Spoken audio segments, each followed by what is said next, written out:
Question. Oh, good. I have a question. Students sometimes don't like to study history, histories of their own countries, much less a history of another country. How did you get them excited about doing these projects?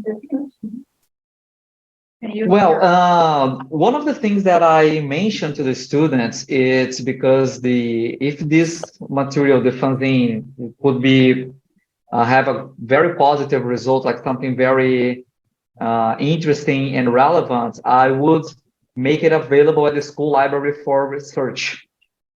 And it was something that instigated them to do something very nice.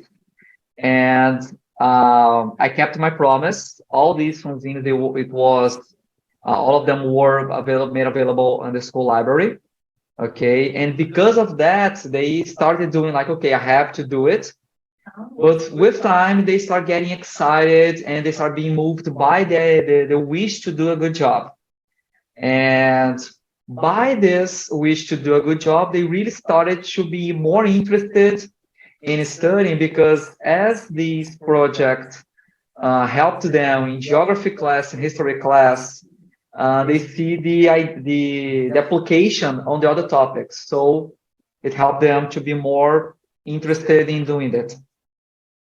Marco, do you have anything to add? Yeah, as a result, in my experience, it was something so interesting and so positive that each time that one part of the project was finished, students started, okay, when's the next? I want to do the next. When's the next?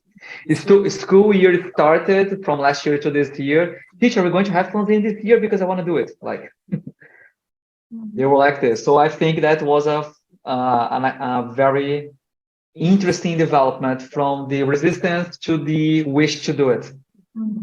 So my question is, do you ask students to finish this project as a group work or individually? It's a group work or It's a group work. It's a group work. For example, the class was split into groups. The division itself would depend on how many students in each group, in each class, right? And all the production, all the assembling was done in class. The only thing that they could do extra class was research and gathering material.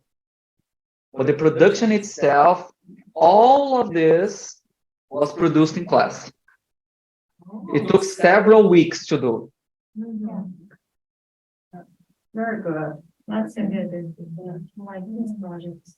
Yeah, this project are very, as Hita says, it's interesting and it motivates students to learn, to read, to write, to create, to learn art, to learn geography, to learn history, to learn other cultures, so that they can work together, collaboratively to finish the project or the task.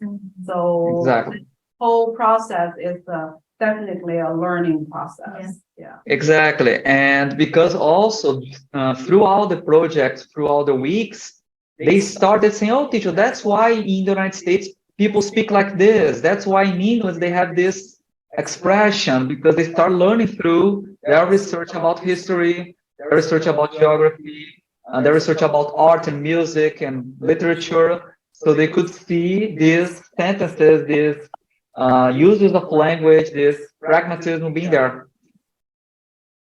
I also like the idea visualize history. So instead of reading, which is boring, if you visualize something, you see so they will, help students to try to dig more, to try to explore. So this is very good way. Yeah. So what we did,